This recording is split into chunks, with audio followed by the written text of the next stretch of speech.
হাজী গোলাম হোসেন উচ্চ বালিকা বিদ্যালয় কেন্দ্রে ভোট প্রয়োগ করে আসলেন তারাল উপজেলা পরিষদ নির্বাচনে চেয়ারম্যান পদপ্রার্থী জনাব জহিরুল ইসলাম ভূঁইয়া শাহিন। আমরা তার কাছ থেকে অনুভূতি জানার চেষ্টা করব, তিনি ভোট প্রদান করতে পেরে তার কাছে কেমন লাগছে, তিনি কেমন ভোটার উপস্থিতি দেখছেন এবং কেমন ভোট উপস্থিতি হবে বলে তিনি প্রত্যাশা করছেন, আমরা তার কাছ থেকে জানার চেষ্টা করব।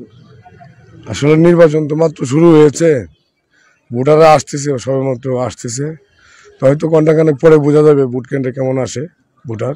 তো আমি বিশ্বাস করি যে আমরা যেহেতু প্রত্যেকের দুয়ারে ডোর টু ডোর আমরা গিয়েছি ভোট চাওয়ার জন্য, আমরা প্রত্যাশা করি অন্যান্য উপজেলার চেয়ে আমাদের তারাল উপজেলার ভোটার সংখ্যা বেশি হবে এবং ভোট কাস্টিংও বেশি হবে। চেয়ারম্যান সাহেব, আপনি কি এই পর্যন্ত কোনো ধরনের বিশৃঙ্খলা বা জটিলতা, কোনো সমস্যার কথা আপনি শুনেছেন কিনা আমাদেরকে জানাবেন? না, এখনো পর্যন্ত পাই নাই। এখন সকাল কয়টা বাজে? 9টা বাজে, 1 ঘন্টা ভোট হয়েছে। এখন পর্যন্ত মোটামুটি সব দিক থেকে ভালোই চলছে। বাকি সময়টা কি হয় এটা হলো দেখার বিষয়। আমাদেরকে সময় দেওয়ার জন্য আপনাকে ধন্যবাদ। জি, আসসালামু আলাইকুম। দর্শক, এতক্ষণ আমাদের সাথে কথা বলছিলেন তারাইল উপজেলা পরিষদ নির্বাচনে চেয়ারম্যান পদপ্রার্থী জনাব জহিরুল ইসলাম ভূঁইয়া শাহিন। এতক্ষণ আমাদের সাথে থাকার জন্য সবাইকে ধন্যবাদ। Zubair Ahmed Jewel, BD people's news.